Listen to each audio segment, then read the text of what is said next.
आज एकादशी, आप सभी को बहुत बहुत बधाई। आज एकादशी का लोग व्रत करते हैं, करना भी चाहिए। परम भगवदीय जीव एकादशी का व्रत करते हैं कि हम भोजन छोड़ देते हैं, हम ये नहीं खाएंगे, हमारी एकादशी है, हम ये नहीं खाएंगे, हमारी एकादशी है। पर शिव महापुराण की कथा कहती है कि एकादशी सफल कब होती है?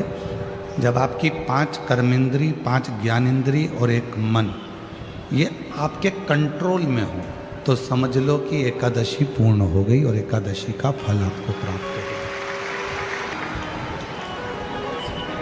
अब हमारी इंद्रियां हमारे कंट्रोल में नहीं है। नेत्र गलत देख रहे हैं, जिह्वा गलत बोल रही है, कान गलत सुन रहे हैं, श्रवण शक्ति गलत जगह जा रही है, नेत्र गलत जगह जा रहा है, जिह्वा गलत बोल रही है। जब ये हमारी इंद्रियां हमारे कंट्रोल में नहीं होंगी, जब यह हमारी इंद्रियां हमारे संयम में नहीं होंगी, तो हम कितना भी व्रत कर लें, हम कितना भी उपवास कर लें, हम चाहे कितने भी भूखे रह लें, तो भी उस व्रत का फल नहीं मिलेगा।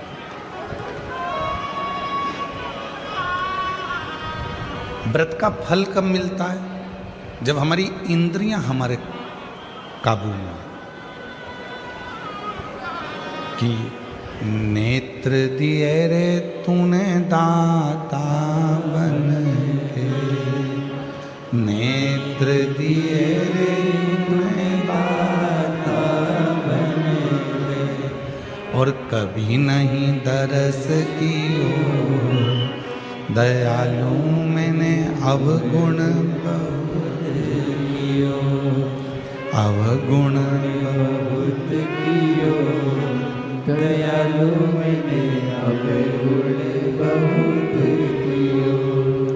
और मुख तो दिया रे तूने दाता बन के, मुख तो दिया रे तूने दाता बन के, कभी नहीं भजन कियो, दयालु मैंने अवगुण बहुत कियो, कभी नहीं भजन कियो, दयालु मैंने अवगुण बहुत कियो, दयालु मैंने अवगुण बहुत कियो। ये संसार सागर में आने के बाद यदि मैंने अपनी इंद्रियों को संयमित नहीं किया, संसार सागर में आने के बाद हमने अगर अपनी इंद्रियों को काबू में नहीं किया, तो फिर ये मानव का देह बेकार है, फिर ये मानव का देह बेकार। अगर हम अपनी इंद्रियों को काबू ना कर पाए, प्रेशर खोलो, प्रेशर नहीं आ रहा, अंदर भी नहीं आ रहा, बाहर भी नहीं आ रहा, अपनी इंद्रियों को काबू करा, तो समझो कि हमने एकादशी का व्रत किया। कई लोग प्रदोष का व्रत करते हैं, हम उनसे कहते हैं कि आपने अपने कितने दोषों को समाप्त कर दिया। प्रदोष का व्रत कब सफल है? जब आप अपने दोषों को समाप्त करो। मैं गुस्सा नहीं करूँगा, गलत व्यसन नहीं करूँगा, गलत बात नहीं बोलूँगा, गलत चीज़ नहीं खाऊँगा, अपने दोषों को समाप्त करो। और जब हम अपने दोषों को समाप्त करते हैं, जब हम अपने दोषों को बिल्कुल शून्य पर लाकर छोड़ देते हैं, तो समझो कि हमारा प्रदोष का व्रत सफल हुआ। तब समझें कि हमने प्रदोष का व्रत किया। हमारे भीतर के दोष समाप्त नहीं हो रहा है, और हम सोचें कि व्रत कर लें उससे भगवान राजी हो जाएगा, नहीं हो सकता। बोल बम का नारा है, सारी समस्या का हल। श्री शिवाय, श्री शिवाय। अपने भीतर के दोष को जिस दिन हमने समाप्त किया उस दिन परमात्मा हमको मिले।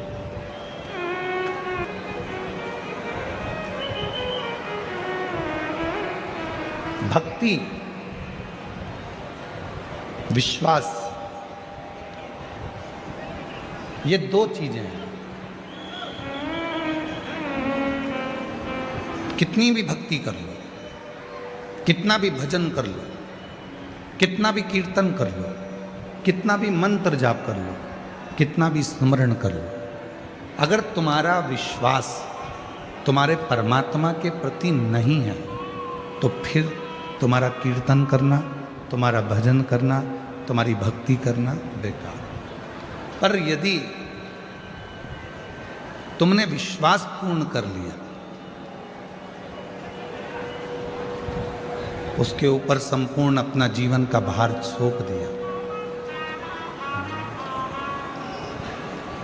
फिर तुम कहीं जाओ ना जाओ, वो परमात्मा तुम्हें स्वीकार कर ले।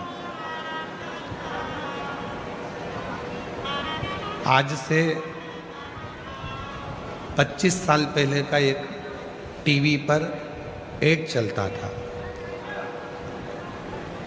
25 साल पहले, 20 साल पहले आप लोगों ने भी बहुत टीवी पर नाटक देखे होंगे, चित्रहार देखा होगा, और बहुत सारी वीडियो आती थी, मूवियाँ आती थी, सब देखते थे अलग अलग चैनल पर।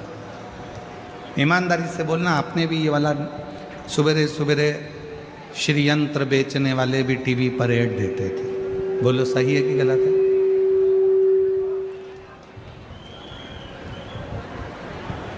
फिर कुबेर यंत्र बेचने वालों ने भी कहा कि हम इस यंत्र को बेचें।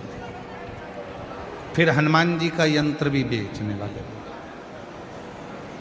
हम हनुमान जी का यंत्र बेचें। पहले टीवी पर बहुत सारे यंत्र बिकते थे, अलग अलग यंत्र बताए जाते थे। वास्तु शांति का यंत्र है, कुबेर का यंत्र है, लक्ष्मी का यंत्र है, ग्रह दोष निवारण यंत्र है, सारे यंत्र बिकते थे। और उसको लेने के लिए किसी दुकान पर नहीं जाना पड़ता था, आपके यहाँ ऑनलाइन वो यंत्र घर पर आ जाते थे। उसको लेने नहीं जाना है। आपने टीवी पर ऐड देखा, मोबाइल पर, फोन पर बात करी, हमको ये यंत्र चाहिए, और वो यंत्र तुम्हारे यहाँ आ जाता है।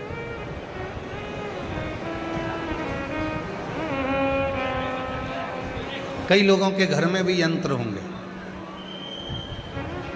कई लोगों ने पूर्व में वो उन यंत्रों को बुलवाया भी होगा। पर एक निवेदन है,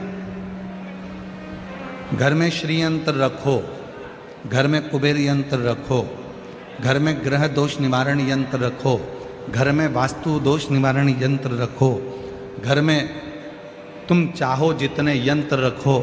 वो यंत्र कब काम करेंगे? वो यंत्र कब काम करते हैं? जब तुम्हारे यहाँ षड्यंत्र ना हो। जिस घर में षड्यंत्र होता है उस घर में यंत्र भी काम नहीं।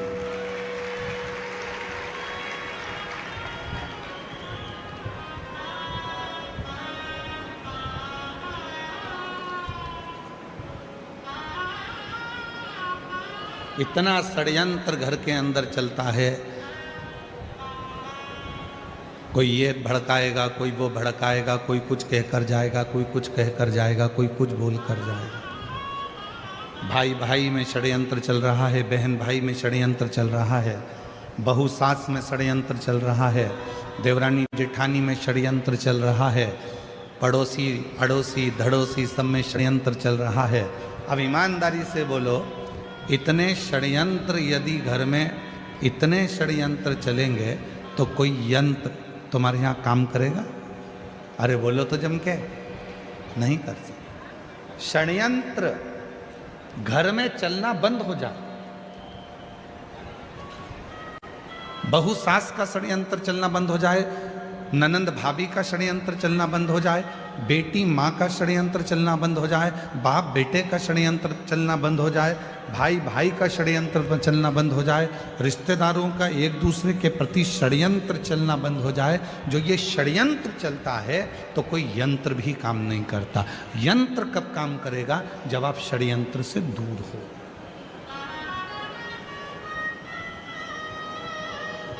भैया टीवी पर बात करी फोन लगा के, हमारे घर में शांति नहीं है, उसका यंत्र भेज दो।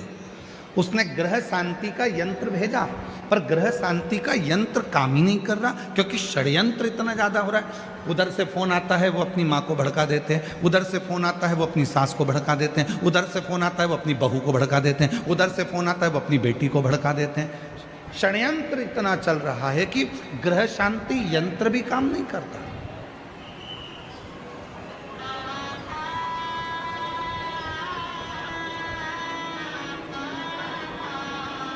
वो ग्रह शांति यंत्र भी काम नहीं करेगा अगर षड्यंत्र है। फिर किसी ने कहा कि महाराज जी हमारे घर में वास्तु दोष हो गया। वास्तु दोष हो गया, तुमने इधर की सीढ़ी तोड़वा कर उधर सीढ़ी लगवाई, तुमने दुकान बदल कर देख ली, तुमने घर बदल कर देख लिया, तुमने रिश्तेदार बदल कर देख लिए, तुमने घर की दिशा बदल कर देख ली, तुमने सोने का पलंग बदल कर देख लिया, तुमने रसोई घर बदल कर देख लिया। शिव पुराण कहती है जब तुमने सब कुछ बदल कर देख लिया और तो भी वास्तु दोष शांत नहीं हो रहा, तो अपने आप को थोड़ा सा बदलना प्रारंभ करो। तुम्हारा ग्रह का दोष और वास्तु दोष अपने आप शांत हो। हम बदल नहीं रहे, हम बदल नहीं पा रहे, अपने आप को नहीं बदल रहे। सास कहती है मैं नहीं बदलूंगी, बहू कहती है मैं नहीं बदलूंगी, बेटा कहता है मैं नहीं बदलूंगा, बाप कहता है मैं नहीं बदलूंगा। बदलेगा कौन? सीवर वाला महाराज बदलेगा कौन? बदलना तुमको पड़ेगा अपने घर को सही करने के लिए, श्रेष्ठ करने के लिए। अपने घर का सुख देखना चाहते हो तो अपने आप को बदलो, अपने आप। चंद्रमौली, चंद्रशेखर, चंद्रेश्वर, चंद्रशेखर सीखो। चंद्रशेखर शिव महापुराण की कथा से थोड़ा सा सीखिए कि चंद्रदेव सबको बदलना चाहते हैं। चंद्रदेव कहते हैं मेरी जो 27 पत्नियां हैं वो मेरे अनुकूल चले, और चंद्रदेव की 26 पत्नियां कह रही हैं कि आप हमारे अनुकूल तो चलो थोड़ा सा। दूसरे को झुकाने से पहले अपने आप को झुकना पड़ेगा। एक गुरुजी आ रहे थे घर पर, मम्मी पापा ने, माता पिता ने छोटे से बच्चे को समझा दिया, सुनो आज शाम को 4 बजे गुरुजी आएंगे, ठीक है, प्रणाम करना ठीक है, दंडवत करना ठीक है। बच्चे ने कह दिया ठीक है। शाम को 4 बजे गुरुजी आ गए। माँ ने अपने बेटे को बुलाया, बेटे को बुला कर कहा चलो गुरुजी को प्रणाम करो। बच्चा कहने लगा नहीं करना। माँ ने फिर कहा गुरुजी को प्रणाम करो, अपने गुरुजी हैं प्रणाम करो। बेटा कहने लगा नहीं करना। इतने में माँ ने फिर बेटे को बुलाया, गुरुजी को प्रणाम करो, नहीं करना। माँ ने 2 थप्पड़ दिए, गुरुजी हैं प्रणाम कर, नहीं करना। पिताजी आए, पिताजी ने कहा बेटा अपने गुरुजी हैं प्रणाम करो, नहीं करना। गुरुजी हैं अपने प्रणाम करो, नहीं करना। पिताजी ने भी 2 थप्पड़ दिए। इतने में गुरुजी ने कहा क्यों मार रहे हो? माता पिता बोले ये प्रणाम नहीं कर रहा। गुरुजी बोला नहीं कर रहा तो मत करने दो, तुम दोनों तो करो, तुम दोनों तो प्रणाम करो। और जैसे ही माता पिता ने झुककर प्रणाम करा, इतने में बच्चे ने साष्टांग दंडवत कर लिया।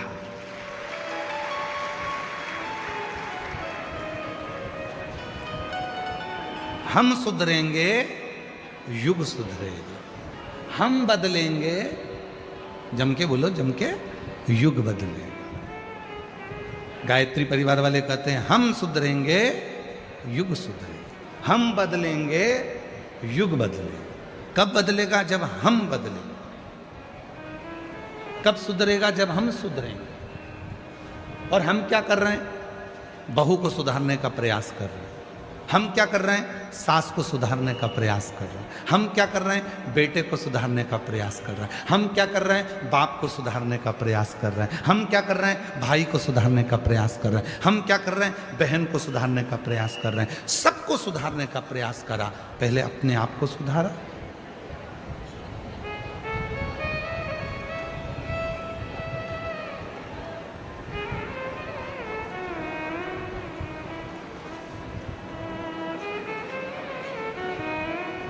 एक प्रवचन देना सरल है, पर प्रवचन देने वाले को भी प्रवचन अपनी जिंदगी में उतारना कठिन है। कथा कहना सरल है, पर कथाकार को कथा अपने अंदर उतारना कठिन है।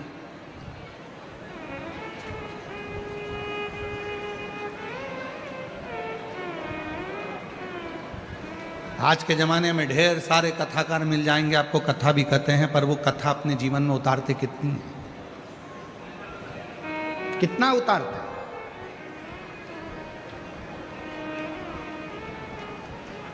शिव पुराण का ट्रेंड चल रहा है तो शिव पुराण वाचना चालू कर दो।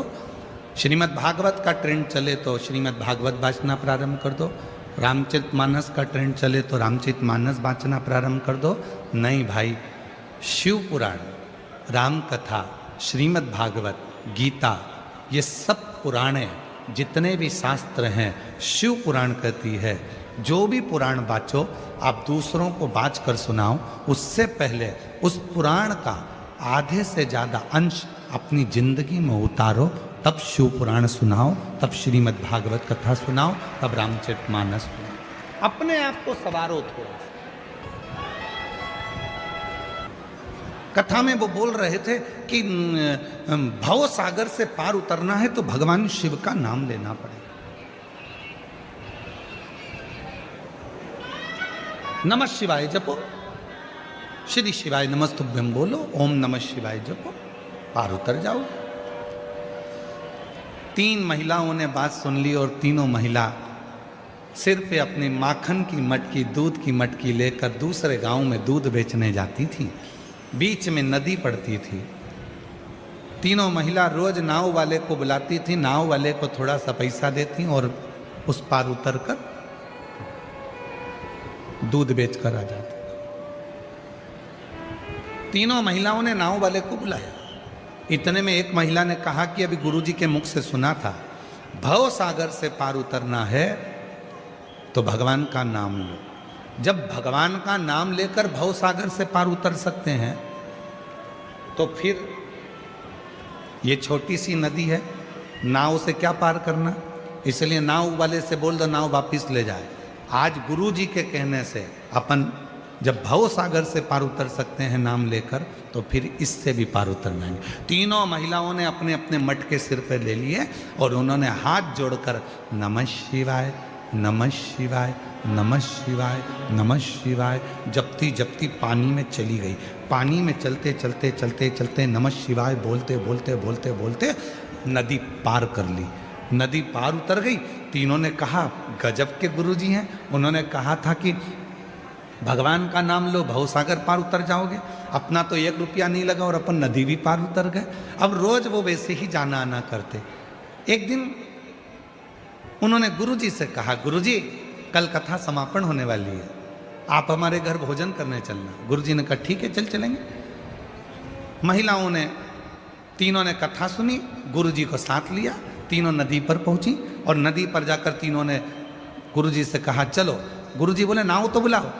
महिला बोली नहीं नहीं, आपने कहा था भव सागर पार उतरना है तो भगवान का नाम लेना पड़ेगा। जिस दिन से हमने सुना था उस दिन से हमने भगवान का नाम लिया और नदी पैदल चलकर पार उतरते हैं। गुरुजी ने कहा पागल हो गई हो, मूर्ख हो क्या, डूब जाओगी, ऐसा नहीं हो सकता।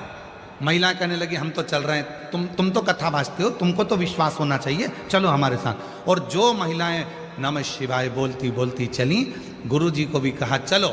गुरुजी को जो साथ में लिया, महिलाएं तो पार उतर गई, गुरुजी डुबक डुबक डुबक डुबक पानी में डूबने लगे। महिलाओं ने उनका हाथ पकड़ा, खींचा और लेकर पार उतर गई।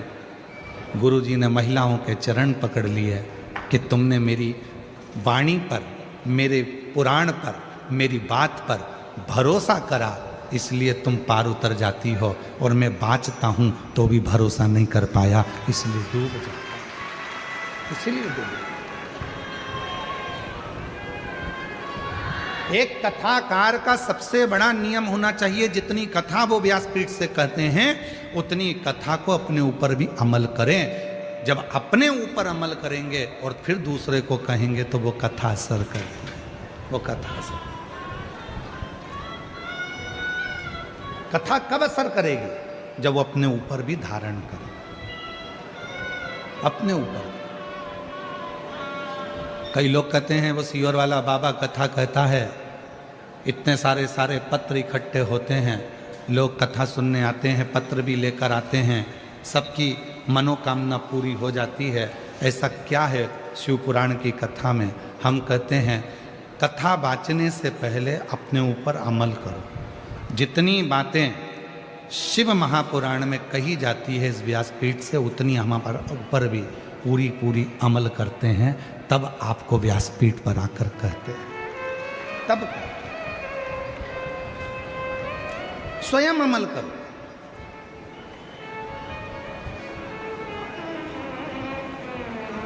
शिव पुराण कहती है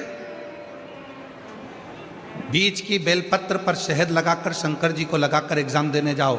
शिव पुराण ये भी कहती है साथ में मेहनत करो, परिश्रम करो, रात दिन एक करो, अपनी मेहनत को 4 गुना करो और फिर बेलपत्री पर शहद लगाकर शिव को लगाकर जाओ, तुम्हें सफलता मिलेगी। शिव पुराण कहती है परिश्रम हल्का मत करना, परिश्रम 4 गुना बढ़ाकर करो। शिव पुराण कहती है।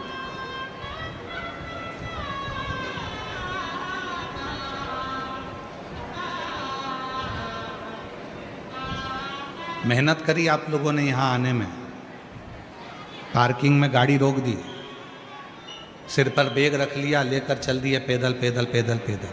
परिश्रम करा आपने, मेहनत करी आपने, तो आप कथा के पंडाल तक पहुँचे हो। मेहनत नहीं करते तो यहाँ तक पहुँच नहीं पाते, घर पर रहते, अरे भैया इतनी भीड़, अरे भैया ट्रैफिक जाम, हमसे तो नहीं बनेगा, तो फिर नहीं जा पाते।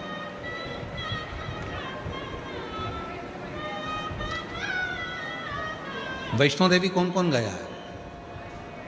सब गए? रखो।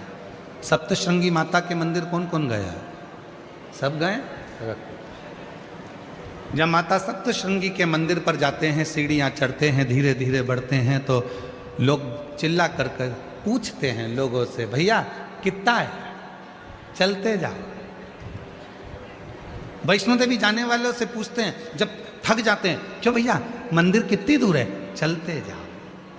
फिर पीछे से आवाज आती है, चलते जाओ, मत घबराओ, चलते जाओ, मत घबराओ, चलते जाओ, मत घबराओ। हमारे सनातन धर्म के जितने मंदिर हैं, देवालय हैं, शिवालय हैं, माँ आद्यशक्ति दुर्गा भवानी के जितने स्थान हैं, चाहे वैष्णो देवी हो, चाहे मैहर हो, चाहे सलकनपुर हो, देवास की टेकरी हो, चाहे सप्तशृंगी माता हो, चाहे विंध्याचल की माता हो, जितनी भी माता के मंदिर हैं, हम चढ़ते जाते हैं, चढ़ते जाते हैं, ऊपर की ओर बढ़ते जाते हैं और कहते जाते हैं, भैया कितनी दूर है? चलते जाओ, मत घबराओ, चलते जाओ, मत घबराओ, चलते जाओ, मत घबराओ। क्यों? वो मंदिर हमें प्रेरणा देते हैं कि मंजिल तक पहुंचना है, बैठ मत जाना, चलते जाना, घबराना नहीं, आगे बढ़ते जाना, तुम्हें मंदिर का दर्शन हो जाएगा, तुम्हें माँ का दर्शन हो जाएगा, सप्तशृंगी माता तुम्हें दर्शन दे देगी, तुम चलो तो।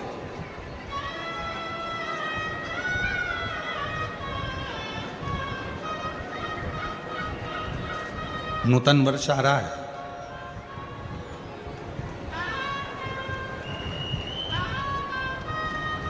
चैत्र से हमारे सनातन धर्म का हिंदू पारंपरिक नूतन वर्ष प्रारंभ हो रहा है। आप सभी को, देशवासियों को, हमारे नूतन संवत्सर की, नूतन वर्ष की संपूर्ण देशवासियों को बहुत बहुत बधाई, गुड़ी पड़वा। और नूतन वर्ष आ रहा है। ऐसे वर्ष आते भी रहते हैं, जाते भी रहते हैं, आते रहते हैं, जाते रहते हैं। कितने वर्ष ऐसे निकलते चले जा रहे हैं। हम हमेशा कहते हैं नूतन वर्ष आ रहा है। अपनी नूतन सोच तो लाओ, नूतन विचार तो लाओ, नूतन अपना परिश्रम तो करो, अपनी मेहनत तो करो, अपना परिश्रम अपनी नूतनता के साथ बढ़ो। तो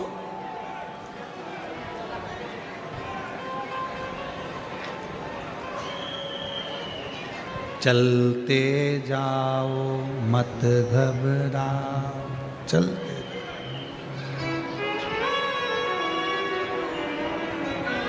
चलते जाओ। एक साल में कई मेरी जीजियां बैठी हैं और कई मेरे जीजा बैठे हैं और कई मेरी बेटियां बैठी हैं, कई मेरे बेटा बैठे हैं, कई बुजुर्ग माँ बाप बैठे हैं। कहने में पीछे नहीं हटूंगा, भले आपको बुरा लग जाए लग जाए। एक साल में कम से कम 50 दोस्त बनाते हो आप लोग। हर साल 50 दोस्त बनाते हो। शिव पुराण कहती है 50 दोस्त बनाना सरल है, पर एक दोस्त से 50 साल रिश्ता निभाना कठिन है। हर साल 50 दोस्त बनाते हो, पर शिव पुराण की कथा कहती है कि 50 दोस्त बनाना सरल है, पर एक दोस्त से 50 साल तक रिश्ता निभाना, 50 साल तक दोस्ती निभाना कठिन है, बहुत कठिन।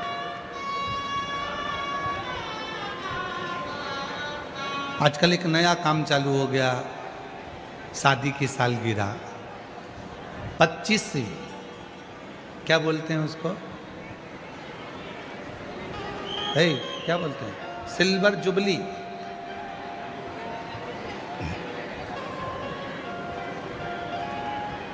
और फिर 50वीं गोल्डन जुबली। बरमाला पहना रहे हैं एक दूसरे को, घोड़ी पे चढ़ के आ रहे हैं, रिसेप्शन हो रहा है।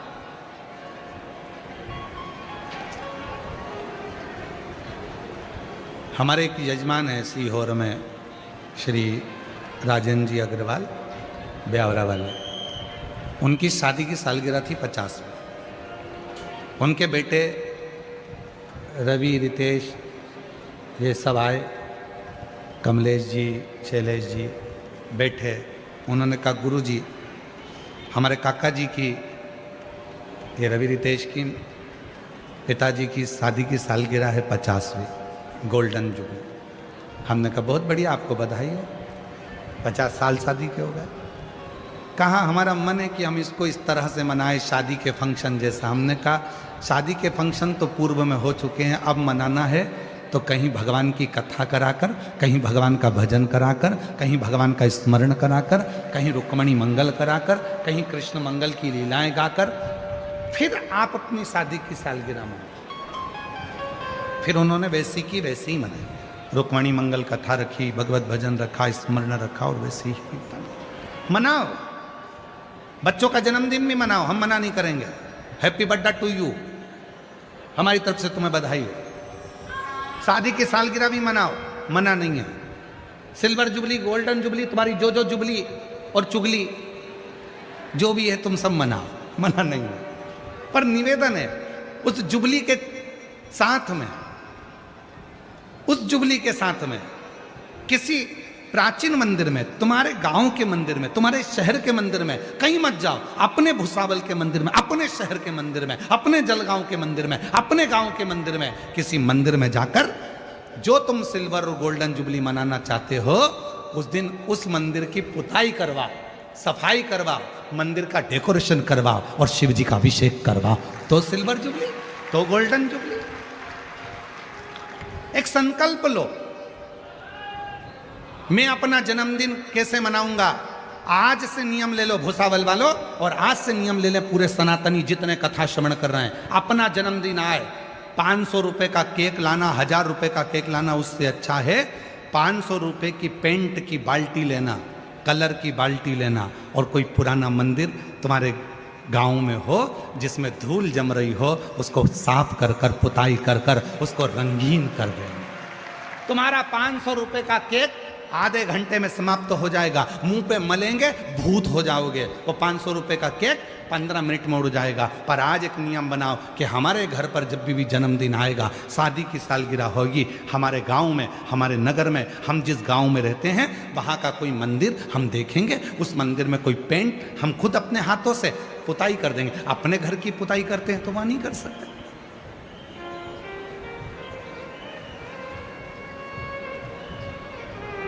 सफाई का भी एक दृष्टांत, एक कथा है बहुत अच्छी, देखो।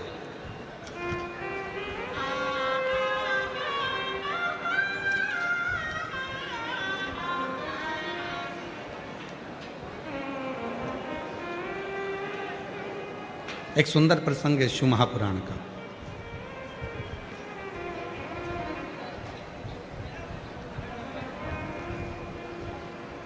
लिंग पुराण में ये वर्णन आता है, बड़े सुंदर प्रसंग को सुनिए। एक गांव में रहने वाला एक व्यक्ति था,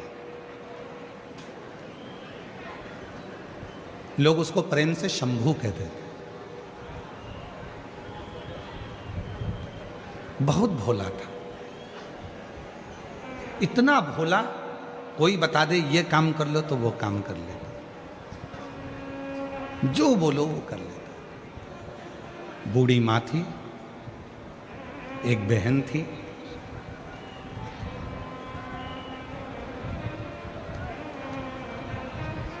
माँ को वो काम पर नहीं जाने देता, बहन को वो काम पर नहीं जाने देता, खुद काम करता। भोला था, पढ़ा लिखा नहीं था, अनपढ़ था, विद्या नहीं थी, इतना विद्वान भी नहीं था, इतना विद्वान नहीं था, पढ़ा लिखा। काम क्या मिलता? किसी पेट्रोल पंप पर भी काम करना है तो थोड़ा पढ़ा लिखा होना जरूरी है, पैसा मिलेगा तो उसको संभाल के रखना पड़ेगा। किसी ऑफिस में काम करना है तो पढ़ा लिखा होना जरूरी है, किसी स्थान पर काम करना है तो पढ़ा लिखा होना जरूरी है। पर उसको तो कुछ पढ़ा ही नहीं था, परिस्थिति ठीक नहीं थी तो विद्या नहीं थी। भोला कहते थे लोग, बिल्कुल सीधा। इस कथा में भी कई माताएं ऐसी बैठी हैं, एकदम भोली हैं, एकदम भोली। कई बेटे इस कथा में ऐसे बैठे हैं, बिल्कुल भोले। कई बहुएं इतनी भोली होती हैं, कुछ नहीं, कौन षड्यंत्र रच रचने तो उसको कोई मतलब नहीं। कई मेरे बेटे ऐसे बैठे हैं जिनको कोई मतलब नहीं, भोलापन है, कुछ नहीं। और जो भोला होता है ना, उसको बहुत काम बताया जाता है।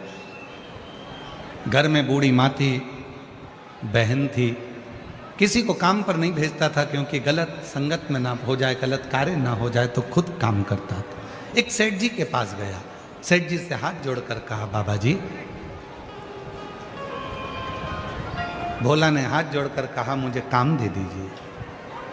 लिंग पुराण का ये सुंदर दृष्टांत है, लिंग पुराण का ये बहुत सुंदर चरित्र है, बहुत सुंदर चरित्र। बाबा जी, हमको थोड़ा सा काम दे दीजिए। काम? हाँ ठीक है। पढ़े लिखे हो? नहीं। कुछ आता है? नहीं। भोजन बना लेते हो? नहीं। कुछ नहीं। नहीं बना पाते? नहीं। कुछ नहीं। तो फिर एक काम करो, तुम हमारे घर में सफाई करना, तुम्हारे घर में पोछा झाड़ू करना, सफाई करना। ठीक है, झाड़ू पोछा कर लेंगे, सफाई कर लेंगे। और मैंने तेरे ही भरोसे बाबा, तेरे ही। और सफाई का फल बहुत मिलता है। शिव मंदिर में दीप जलाने का, शिव मंदिर में सफाई करने का, शिव मंदिर में बुआरी लगाने का, झाड़ू लगाने का, शिव मंदिर में जल भर कर रखने का, शिव मंदिर में 1 लोटा जल चढ़ाने का, शिव मंदिर में शंकर जी की चढ़ी हुई बेलपत्र उठाकर धोकर वापिस शिव को चढ़ाने का बहुत फल मिलता है। शंभू बहुत सरल, उसने देखा कि मंदिर में बहुत कचरा है, मंदिर में बहुत सारा थोड़ा गंदा हो रहा है, उसने सफाई करी। गया फिर अपने सेठ जी के यहाँ सफाई करने। रोज मंदिर जाता, मंदिर में सफाई करता, फिर सेठ जी के यहाँ, मंदिर में जाता, फिर सेठ जी के यहाँ।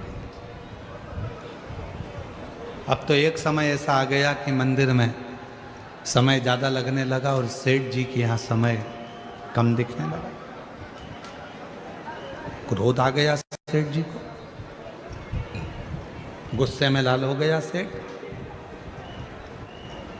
लिंग पुराण की कथा कर रही है, शिव महापुराण की कथा कर रही है। सेठ जी ने हाथ पकड़ा उसको, घर से बाहर निकाल दिया।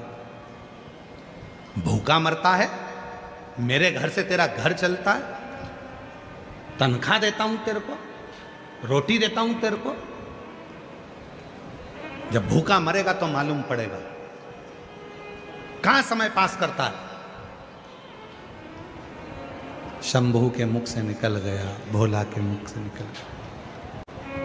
सेठ जी, जब आपके दरवाजे पर आता हूं उसके पहले मंदिर पड़ता है शिव जी का, थोड़ा कचरा दिखता है तो सुबह सुबह मैं वहां पर झाड़ू पोछा कर आ जाता हूं। झाड़ू पोछा तो मैं आपके यहाँ भी करता हूं तो वहां भी कर देता हूं।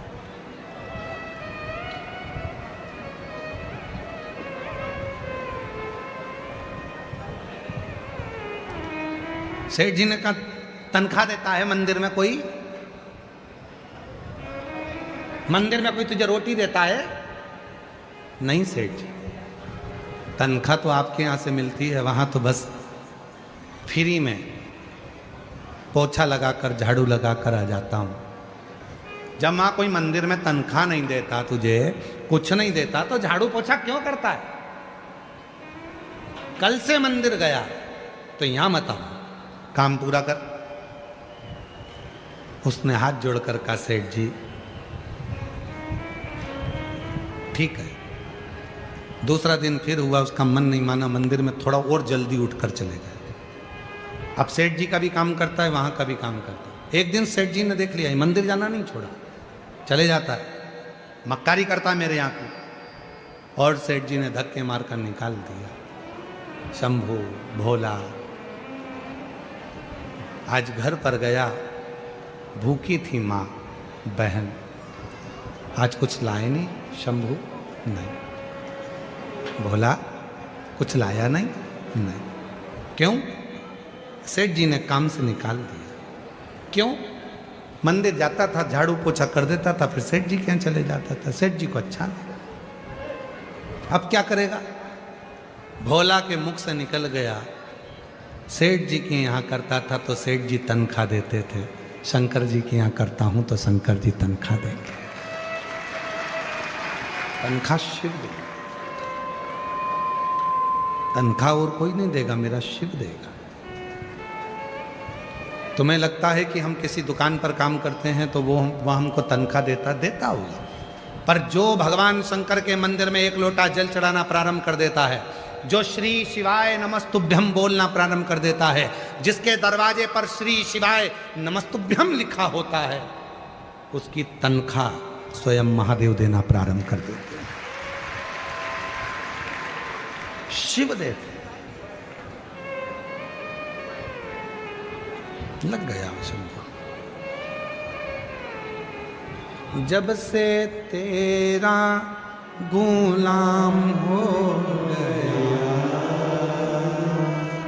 तब से मेरा भी नाम हो गया।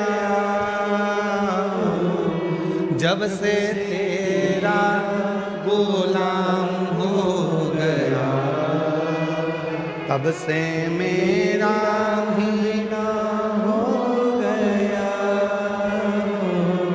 वरना वो कात क्या थी मेरी, सबसे बढ़िया है सबसे बड़ी हो।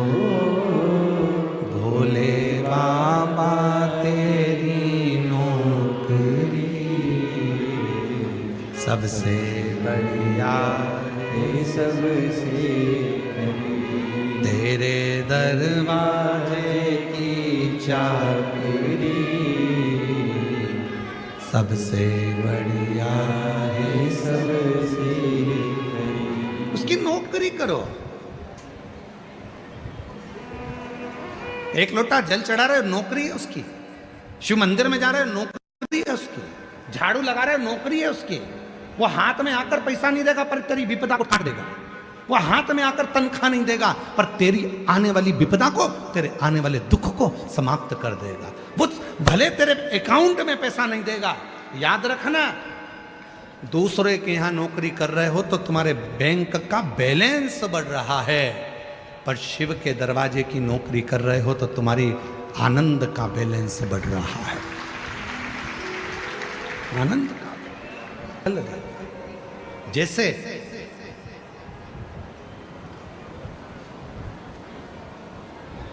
एक नारी के गर्भ में अगर कोई गांठ पड़ जाती है, चेस्ट में गांठ आ जाती है, कोई पुरुष कोई नारी को अगर शरीर में कहीं पर भी गठान हो जाती है, कहीं पर भी गांठ पड़ गई, डॉक्टर को दिखाने जा रहे हो और मन में भ्रम उत्पन्न हो रहा है कोई बीमारी ना लग गई हो, शरीर में कहीं पर भी गांठ हो जाए, कहीं पर आप प्रयास करो।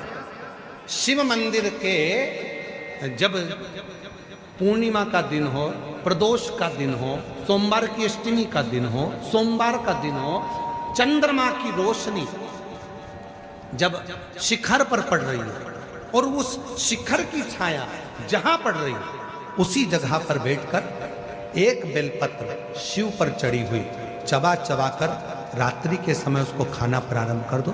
3 या 4 प्रदोष, 3 या 4 सोमवार, 3 या 4 पूर्णिमा आप करोगे, शरीर की गांठ धीरे धीरे गलना प्रारंभ हो जाएगी और शरीर में गांठ नहीं होगी।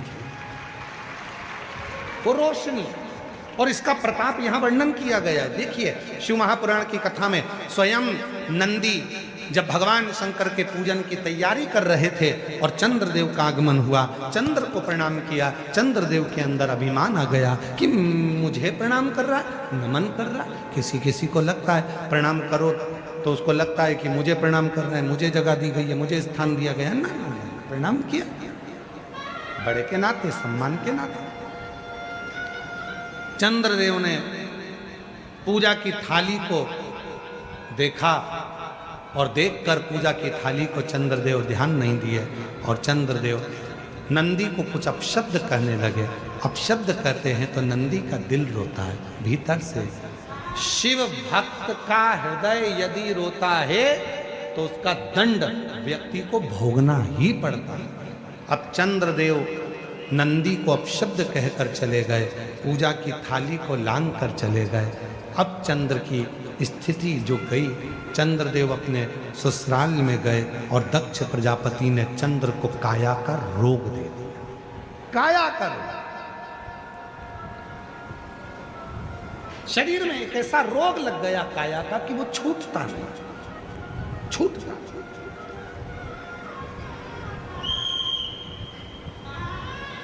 कई बार बच्चे जन्म लेते हैं, बुद्धि का विकास नहीं हो पाता, शरीर का विकास नहीं हो पाता, हाथ पैर से कमज़ोर रहते हैं, पलंग पर सोए रहते हैं, बॉडी काम नहीं करती है, बच्चे चल नहीं पाते हैं, दौड़ नहीं पाते हैं, बैठ नहीं पाते हैं, भोजन नहीं कर पाते हैं, सुन नहीं पाते, बुद्धि का प्रयोग नहीं कर पाते।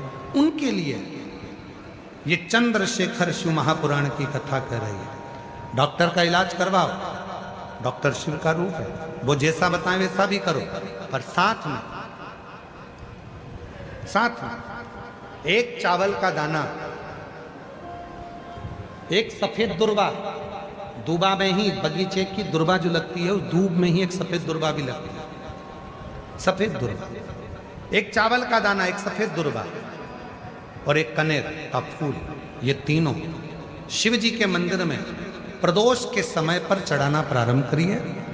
दुर्वा लेकर आ जाओ, चाने का जो चावल का दाना है वो लेकर आ जाओ, चावल के दाने को पीस लो, चावल के दाने को पीस लो और पीस के उसमें दूध का लेपन, थोड़ा सा 2 बूंद दूध का, गाय का दूध मिल जाए तो उसका लेपन कर कर बच्चे के हृदय पर त्रिपुंड उसी चावल के दाने के दूध का लेपन करें और जो दुर्वा लेकर आए हो उसको पीस कर जो उसको भोजन देते हो उस भोजन में मिलाकर उसको खिलाइए। धीरे धीरे बच्चे का आप देखेंगे कि वो खुद उठने का प्रयास करेगा, हाथ पैर चलने का प्रयास करेगा, बुद्धि काम करना प्रारंभ करेगी और बच्चा एकाग्र चित्त का होता चले जाएगा, विवेक का।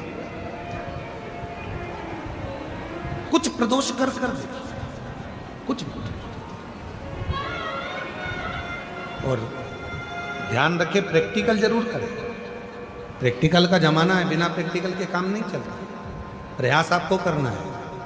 अपने कपड़े की बटन अपने को लगाना है, अपना भोजन अपने को करना है, अपनी खांसी अपने को खांसना है, अपनी छींक अपने को छींकना है, अपना सिर दुखे तो गोली भी अपने को खाना है। तो व्यवस्था भी आपको करना है, करना आपको।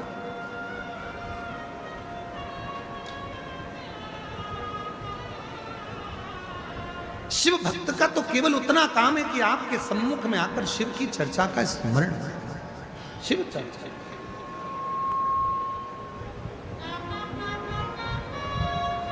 शिव कथा कर, भगवान शंकर का चरित्र कर।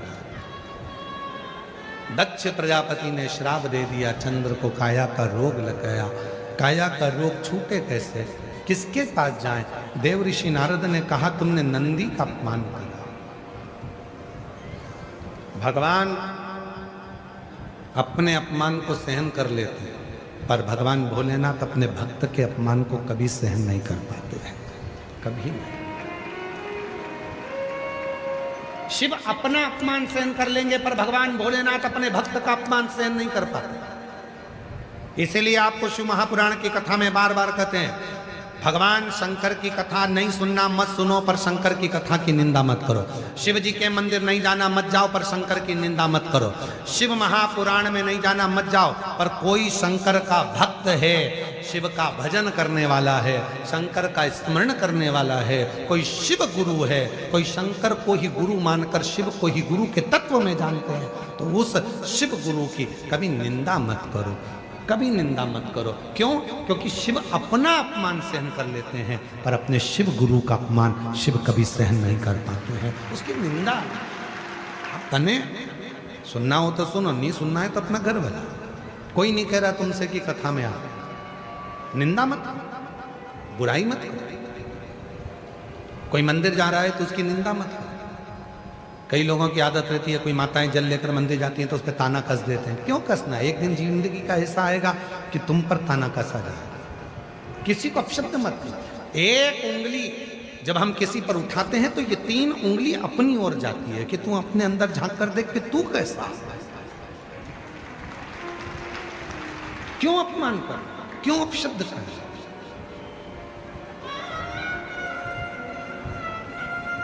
महाराज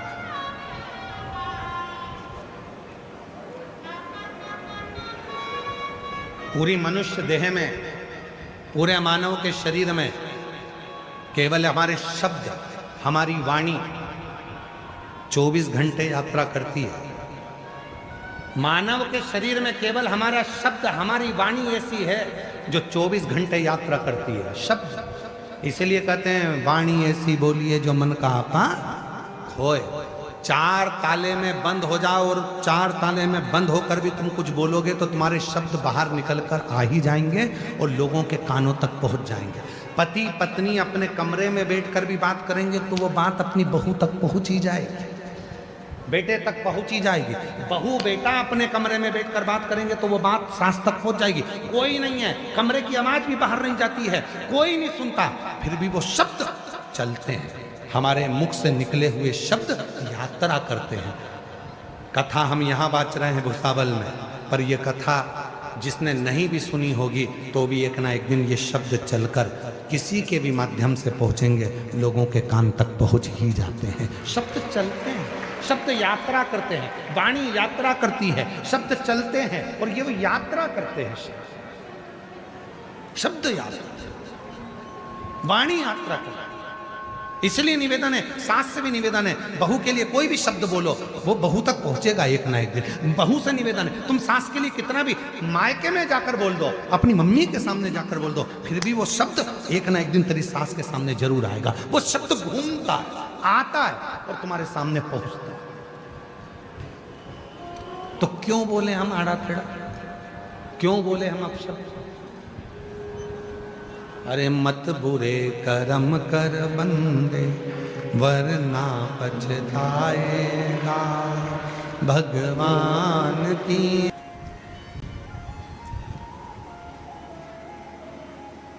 और शिव तो सरल हैं। शंकर भगवान कभी तुम्हारी वीआईपी वस्तुओं से प्रसन्न नहीं होते।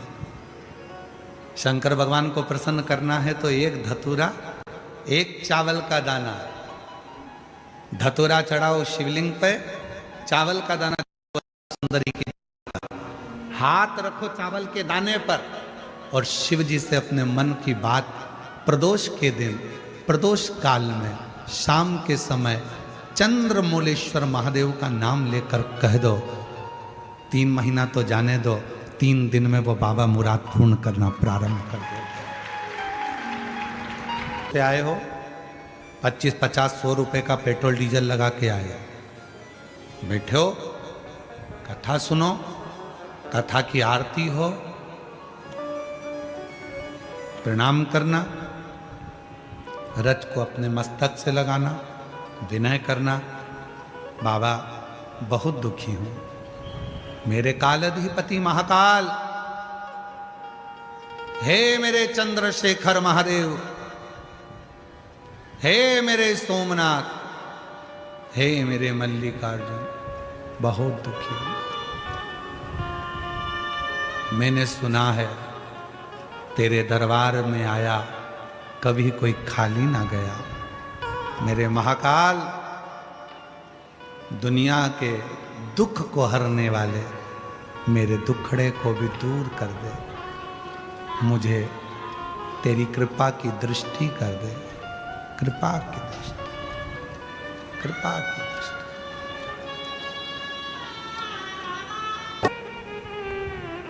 वाणी सिद्ध हो जाती है।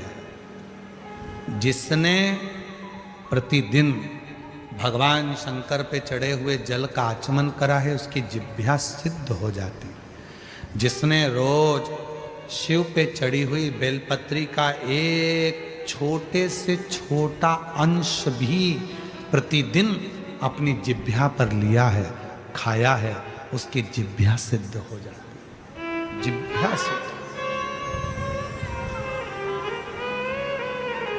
क्यों गुरुजी, इसका कोई प्रमाण मिलता है क्या कि जिसने बेलपत्री खाई हो और उसकी जिह्वा सिद्ध हो गई, जिसने शिव जी का जल पिया हो और उसकी जिह्वा सिद्ध हो गई हो? उसकी कथा चल रही है, चंद्रशेखर महादेव की कथा, कथा चल रही है।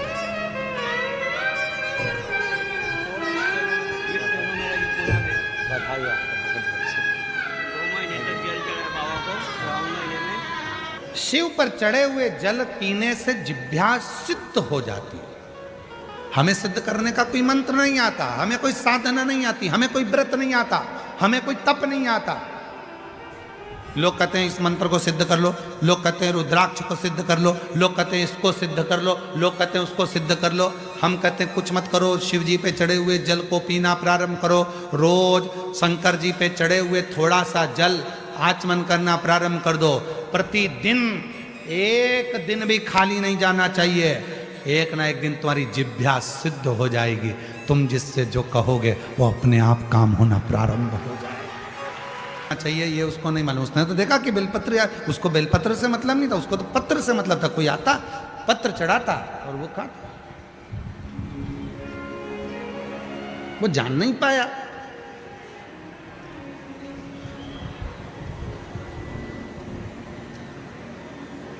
मदनासुर ने बहुत घोर तप नहीं किया। शिव जी पे पत्र चढ़ाता, उस पत्ती को खाता, खाते खाते खाते खाते सालों निकल गए। शिव प्रसन्न हो गए। शिव प्रसन्न। क्या चाहिए बोल? बाबा ब्रह्मा जी ने मुझे ये दिया, भगवान विष्णु ने मुझे ये दिया, गरुण वरुण ने ये दिया, इंद्र ने मुझे ये दिया, सब बताया। कहा अब अगर कुछ देना चाहते हो तो मेरी जिह्वा को सिद्ध कर दो, जो बोलूं वो हो। जो बोलूं वो।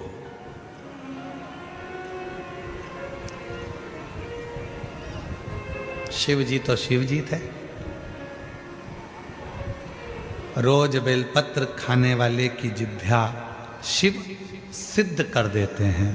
रोज शिवलिंग पे चढ़े हुए जल पीने वाले की जिह्वा शिव सिद्ध कर देते हैं। और रोज जो अपने मुख से श्री शिवाय नमस्तुभ्यम कहता है, उसकी जिह्वा और मुख शिव सिद्ध कर देते हैं। शिव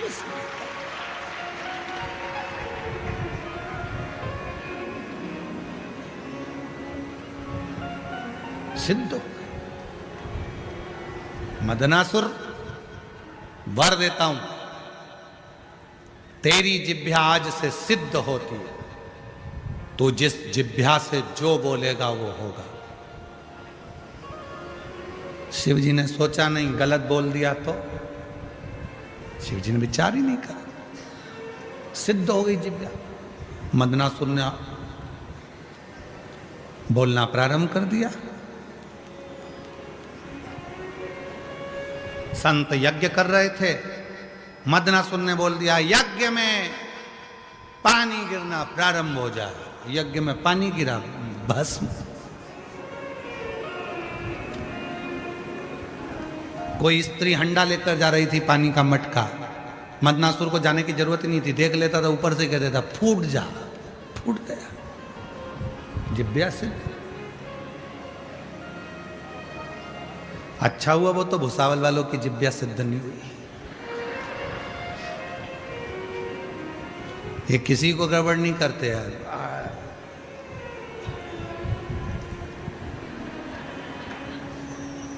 फालतू की बात कहना मत। बोलूं अभी बोलूं।